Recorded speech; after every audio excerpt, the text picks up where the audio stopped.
So if you're going through one form of stress or the other, and you're looking for tools to fight the stress and be free, then this video is for you. There is stress everywhere.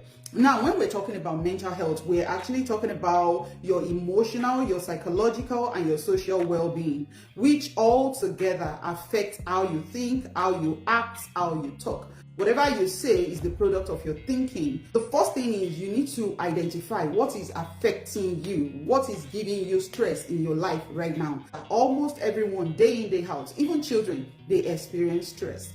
So we all experience stress in our life, but how we manage the stress is different from one another. And we manage stress differently based on our knowledge and our exposure. And that's why I'm bringing this video today to talk about how we can actually learn the toolkit, the toolbox that we need to be able to manage stress in our lives. So the first thing I would like to talk about is spirituality. In the presence of God, there is fullness of joy. Most of the time, when we spend time with God, when we spend time in the presence of God, what happens? God exchanges His grace for us. For our stress, God exchanges grace. In the place of fellowshipping with Him, we have a lot of comfort by mere fellowshipping with God. So let's talk about the number one tools that we need, and that's your physical tools. When you exercise, I do, not every time, but 80% of my week, if I'm not on bike, I'm on stepper. If I'm not on stepper, I'm on treadmill. If I'm not on treadmill, I'm doing aerobics. But guess what? What I've enjoyed most is the aerobics. So if you skip, you can skip, use your skipping rope, skip like 30 in 30 seconds, you stop, you squat in 30 seconds, you stop, you do push-up, you do 30 seconds, you stop, then you go again. You can rest for 1 minute, for 60 seconds, then you go around again. You do the same thing. You squat, you can either squat, you can do push-up, or you can do press-up. Either ways, they are fine. So you repeat that 3 times. By the time you do that, like 3 times, you spend almost 9 minutes doing it, and then intermittently you rest 30 seconds. Before you know it, guess what? You are refreshed. Like most of the time when I'm done doing that exercise, I'll be breathing. But guess what? At the end of the day, it's as if dopamine, and it's not as if dopamine is released. You feel refreshed, you feel good after you are done with such, rigorous exercise. So that's very important. For those who know how to swim, it's okay also to swim.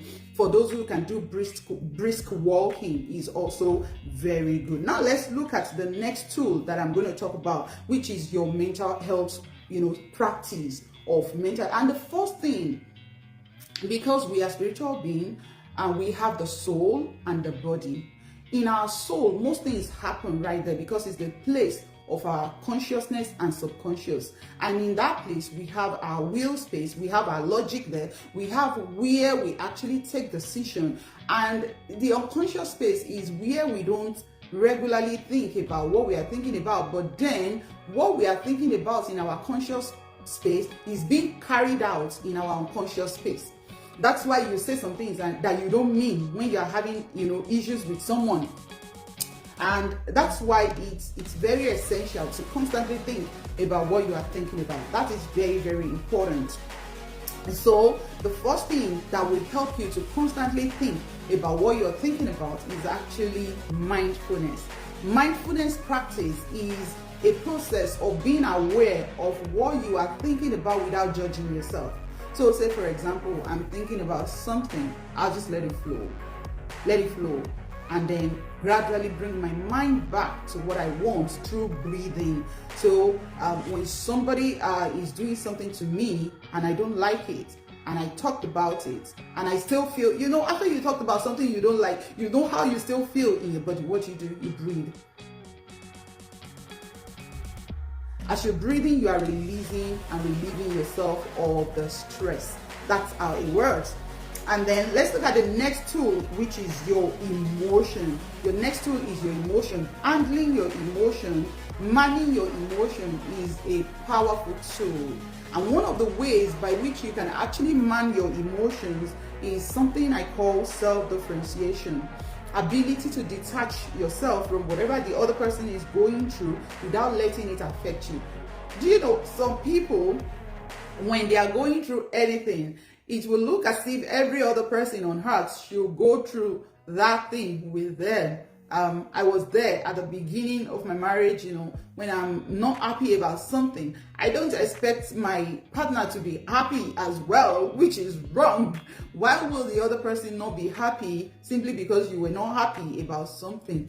The best thing you can do, nobody is responsible for your happiness. You are the one responsible for your own happiness. So you have to learn to man your emotion. That's a powerful tool for you. And one of the good ways also to man that emotion is for you to be able to journal. I love journaling. One of the things I talked about on my podcast, Moment of Growth and Transformation with Tosin, Opeoluwa, is the ability, the journals that I've made. I talked about how I grow from where I was to where I am and to where I am going.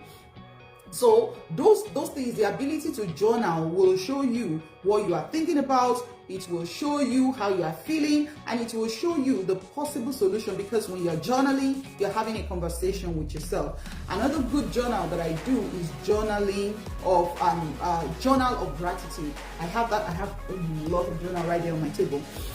You journal. What are the 3 things that God has done for you? Or what are the 3 things that you have even done for yourself and that you are grateful to God about? Because when we are grateful, anything you bless, they multiply. Anything you bless, they multiply. So you must constantly look at things that you are grateful for, and they will begin to multiply. The next thing is also, the next tool I want to talk about is your social network. This is very, very important. My circle is small, but I have people that, the people in my life are the people that we have done projects together. I know them, I trust them, and those were the key people in my life. So when you want to build good circle, social circle, there's a need for you to start looking at volunteering, start looking at having a project, a solution, something that will bring solution to a particular problem in your environment, in your area. It could be that people are always throwing trashes on the road. You can gather people and do community work. Pick those things. You can start doing a campaign for clean water. So those are some of the things that you can do to build your social network, because human capital is very key when it comes to a tool to reduce your stress. When you are with people, stress reduce. That's very important. Another thing is you need to create a way of using your brain. Like, say for example, if you are stressed during the day, if you have the opportunity, you can just bring out a pen and you can find a crayon, or you can even use some painting or art materials. In your Play Store, you see lots of coloring book in your Play Store, so you can always just pick it up and then use that's why I always have this in my bag. So always, just press and color. You are releasing the stress. You're releasing the stress. The tool I use most from these tools that I've talked about is breathing exercise, praying, heightening my spirituality. Those are the tools that have really, really worked for me. I know it can work for you too. The last thing I'd like to talk about is, if you want to reduce your stress, you also need to limit your screen time. What do you watch online? What do you see online? Are they blessing you or are they stressing you? If they are stressing you, if looking at somebody's profile and you see, they travel, they went somewhere, they bought a new shoe, they bought a new bag, if that will stress you, stop looking at their profile. Stop it. Focus on yourself. Spend more time with yourself. Eat healthy. This will also reduce stress. Sugar is not good. It's not good for you. It changes your mood. When your mood changes, it stresses you. So that is also very, very important. These are the tools that are very, very key that you need to work on and work with in order for you to reduce stress. Remember, You need to identify that stress first. You need to heighten your spirituality. You need to engage in exercise. You need to practice mindfulness. You need to, as much as possible, eat right. Eat right. And lastly, so many motivational speakers out there. I think some of them, as they are growing older, they are changing that narrative now, that don't sleep. Please sleep. Sleep. If you can't sleep 8 hours at night at a stretch, because I can't do it, make sure that when you are free in the day, take a nap, if that works for you, for your schedule. Otherwise, sleep at least 7 hours in a day. That is the recommendation, 7 to 8 hours in a day. You say, you would have slept all your life. Sleep all your life if you want to, but make sure that you are resting. I want to thank you so much for joining me, and for those who will be watching replay, thank you for joining me, and I'll see you next time. Make sure you check out my there's a link, I'll put a link right there where you can check out my intro that I created for my podcast. So let me know what you want to really hear from me on that podcast, and I'll sure to provide you with great conversation, with great tools for your well-being, for your greatness, and for your transformation. And I'll see you some other time. Bye for now.